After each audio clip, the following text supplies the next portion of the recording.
So we've still got a hole to fill here, and that's in the baritone 3 part. And I'm not entirely sure how to fill it yet. I kind of want to, and I'm saying baritone 3 because it's written baritone 3. I think this is a euphonium part. I'm not entirely sure how Crown voiced their section this year. I'm not even sure if this is the correct voicing, but this is the most common voicing for drum corps.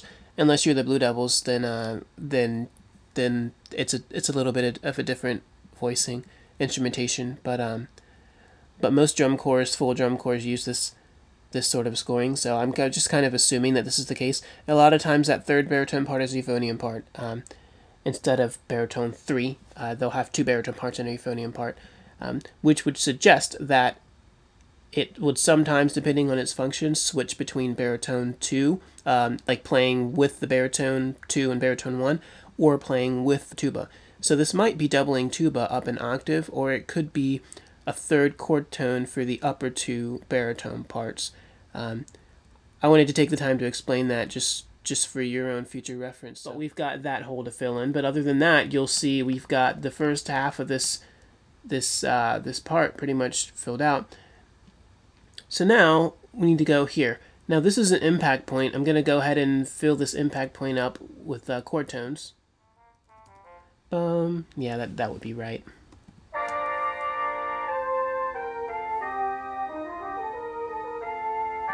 Okay, cool.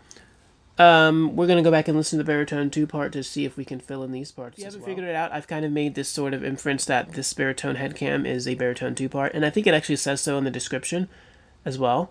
So we're making that inference. We're going to go ahead and put this back onto YouTube because I won't need repeater in this context anymore, but I wanted to show you YouTube repeaters because I thought it might be able to help you in your own context for transcribing stuff. So let's go and skip to where we need to skip. Come on.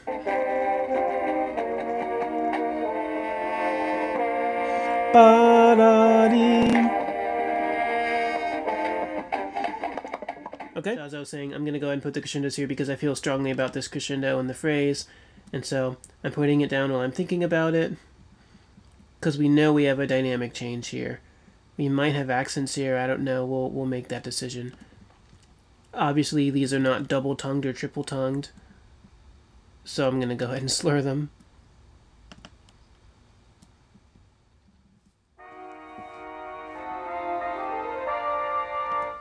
Okay, so I think that's correct. So now we'll go ahead and listen to these 2 measures, see if we can fit those 2 measures in. Go back a bit.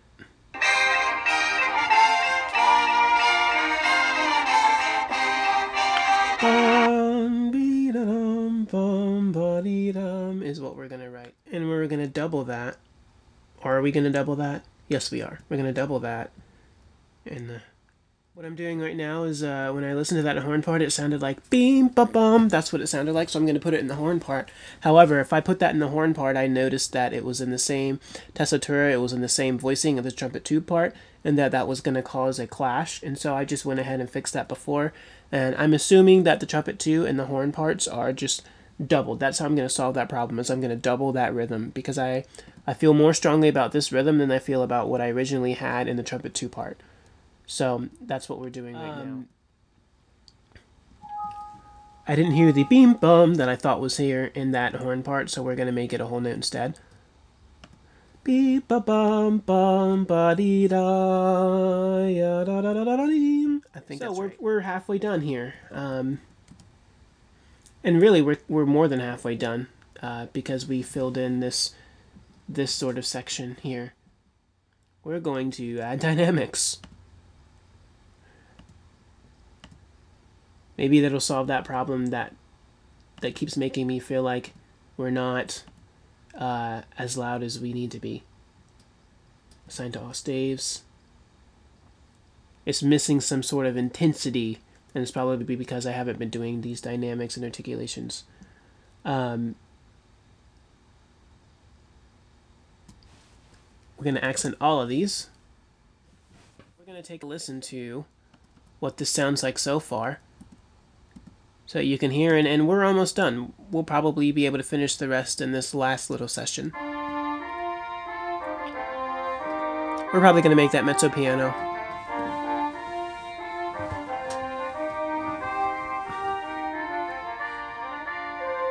We might make that mezzo forte.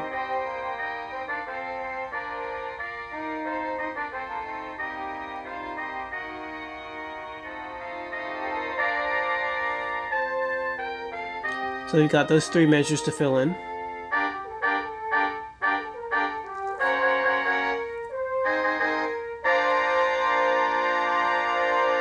Then we got this end. Alrighty. You guys think we can have this done by 1 p.m.? I think we can. I think we're gonna go for it. Okay, so before I go on, I want to answer a quick question that I would assume would be asked if you don't know what I was talking about. When I filled out these two measures, I refer to those two measures as power chords. The term power chords does exist in music literature. I don't actually know what it means, but I'm referring to these as power chords so that it may be power chords. It's what I think power chords would sound like. But anyway, what I meant by this sort of chord progression and why it's easy to me, I can recognize it because it's a common thing in music. This particular chord is a flat 6 chord. Am I saying that right? Yes. A flat 6 chord. And then we're going to either a flat 7 chord or a 5 chord in that next measure to go to a 1 chord at the end. A flat 6 chord in the key of B flat. Remember, we're in B flat major. So if we're talking about the root of the chord being a B flat, like this B flat in the tuba, then we go up 6 chord steps. So B, C, D, E, F, G. That would be 6. And of course, in the key, we'd say, B flat, C, D, E flat, F, G. G would be the 6. And then we're talking about a flat 6, so we put a flat on that 6th chord. So we're talking about a G flat chord. So this is a G flat chord.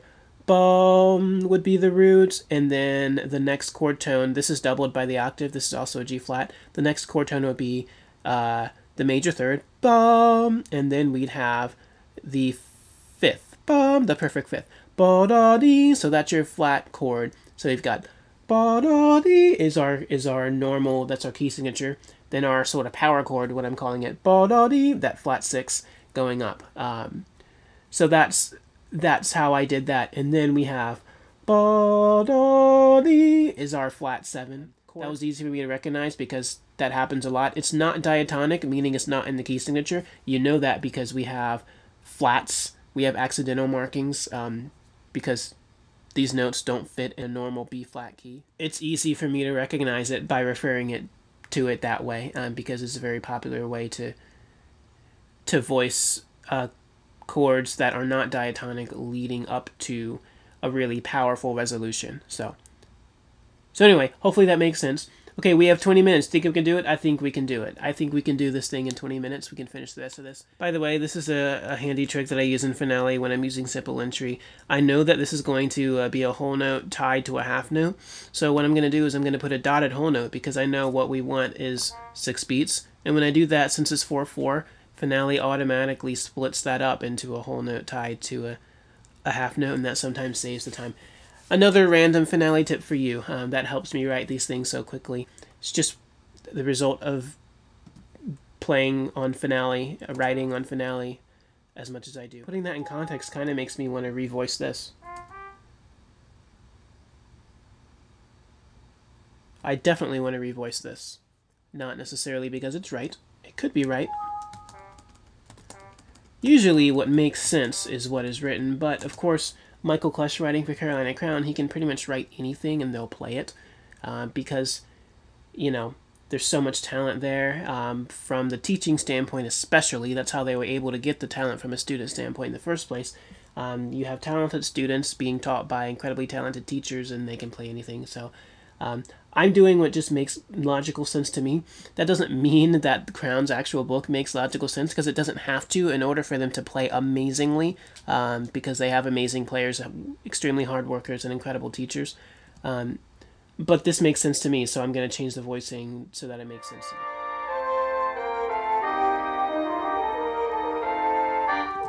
That makes sense to me.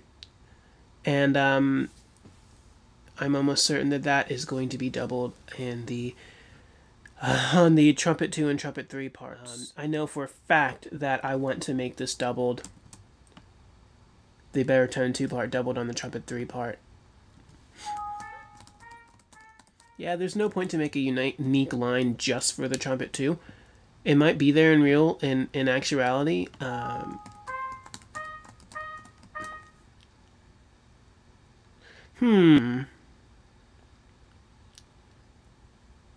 No, you know what? I'm going to go with my instinct. What I want to do is make it a counter line to the trumpet 1 part.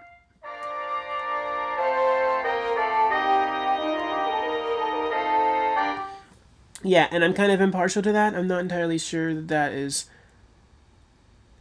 right, or if that I want to do that. If I do want to do that, I might actually need to make all of these half note, quarter note rhythms except for the tuba part.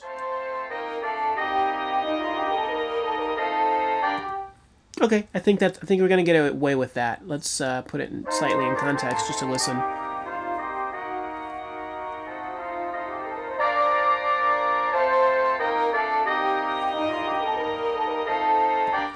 But I don't like having the E flat there on the lead part. Or maybe what I want to do is double it completely to the trumpet 2. Yep, that's what I wanted to do. That sounds right, feels right to me.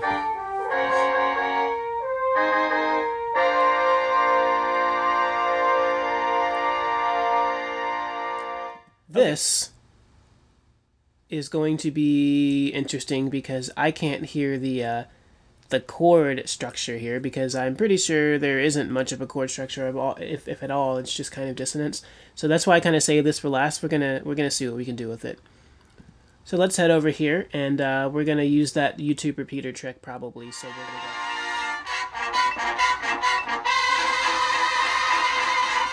go. All right. So I'm thinking it'll probably be best to start with the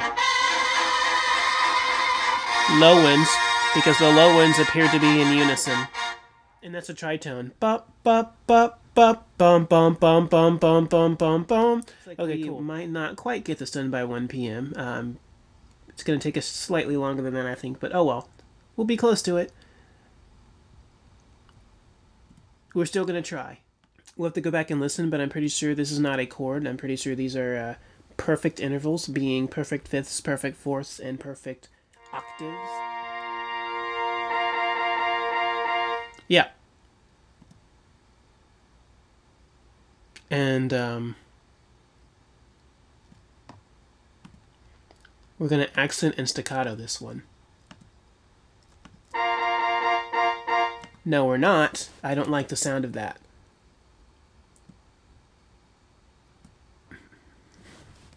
We're gonna separate these. Okay, it just means those won't be accented. Hopefully that doesn't make too much of a difference.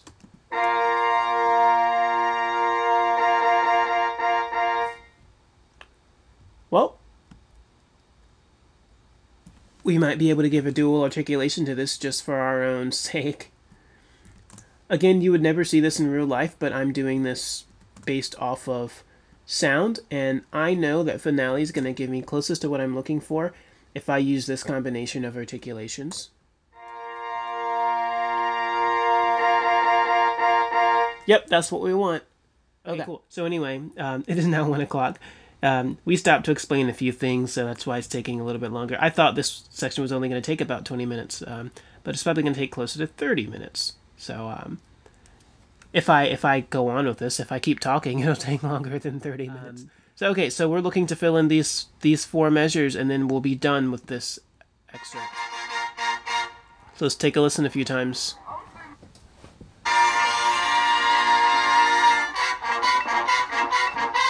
Bum, bup, bup, bup, bup. Whoops. So we do have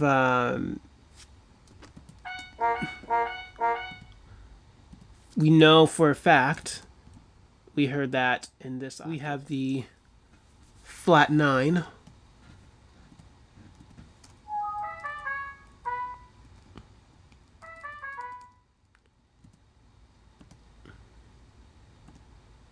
we'll put this in because we'll need that in context for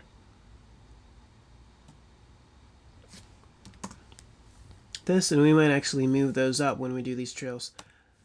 Alright, I'm back from a quick lunch break.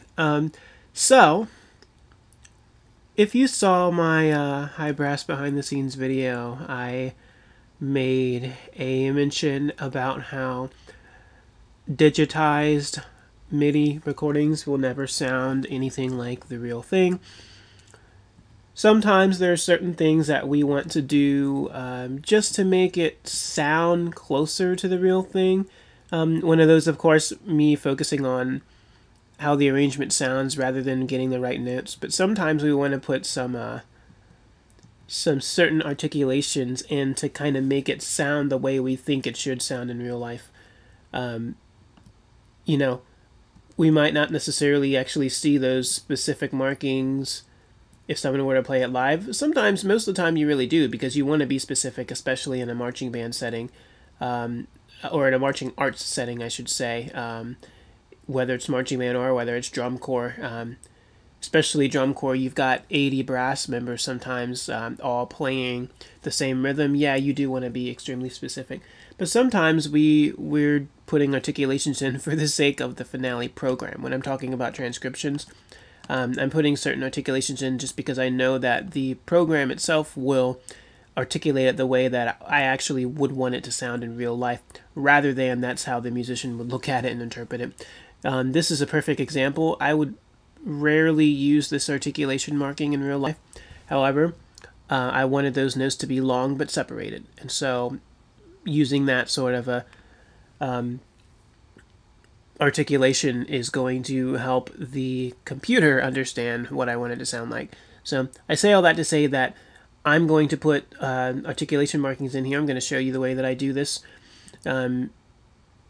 just so that I'm showing you a little bit of attention to detail, so that you might want to do this on your own if you ever try to do a transcription, to really make these transcriptions pop out and sound the way that I want them to sound. You've got to make the investment, whether you're being a good performer, whether you're being a good composer or a teacher or whatever. You've got to put the investment into the details, making sure that you're doing the best you possibly can. Yeah. I do not think that mezzo piano is a dynamic marking that they come in real life. However, in this transcription, I think that mezzo piano is going to be what we're looking for in order to help these sort of nuances that we're about to add in stand out more. Okay, so we've made certain things pop up where they didn't before, and so I think this is going to make a difference in the sound. I think that's all I want to do for now. Let's listen to it.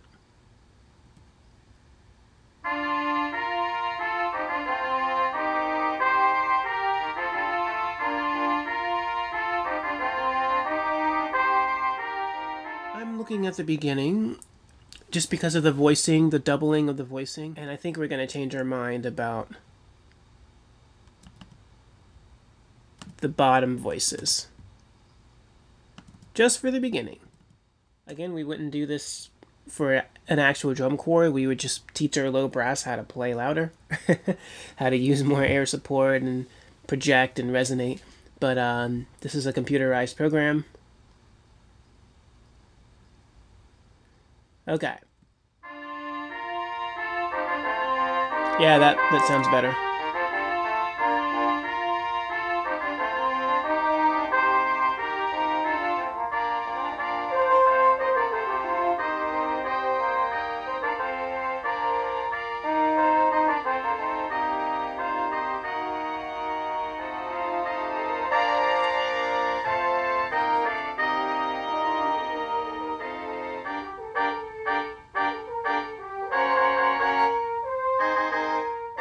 All right. We're going to bring the tuba out. We're not necessarily going to bring the mellophone out. And I feel like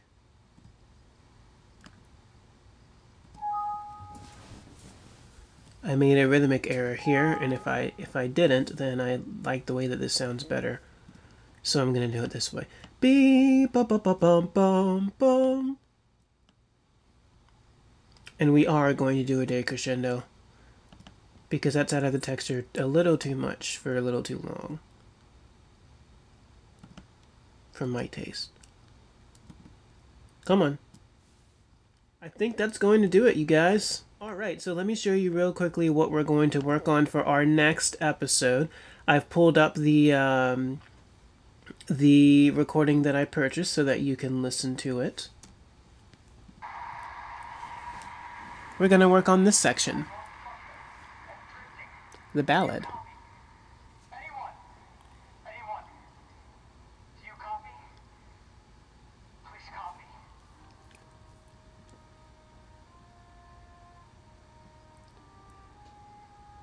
I'm not a fan of all the voiceovers in this show, but I'm definitely a fan of that one. It really sets the stage for this ballad. Gave me goosebumps the first time I heard it.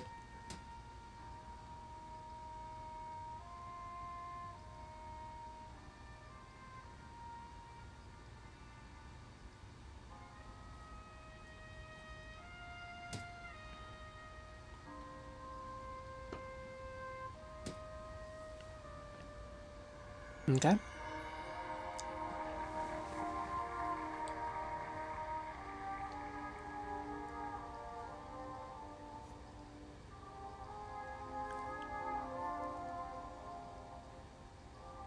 So, this is what you're going to get on the next episode. If you would like to take a crack at it, or if you have already taken a crack at it and your version is up on YouTube, feel free to post it as a video response to either this episode or the next episode, to show that this is your take on it. And we can compare and contrast if you want to, or you can compare and contrast between your result and my result.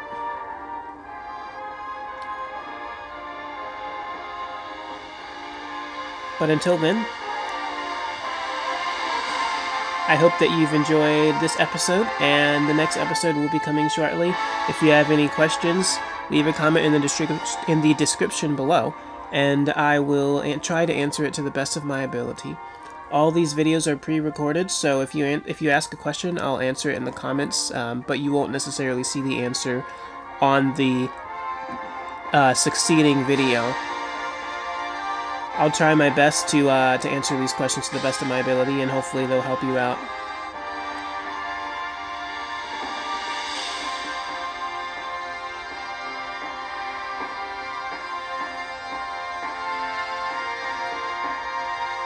Okay. And we're going to end right here. That's going to be where we're going to end our transcription for next time. And then after that, we'll jump back to the beginning, and we'll get some of that triple tonguing and some of that 12/8 action going on, which is going to be fun. I'm excited. I'll see you guys soon.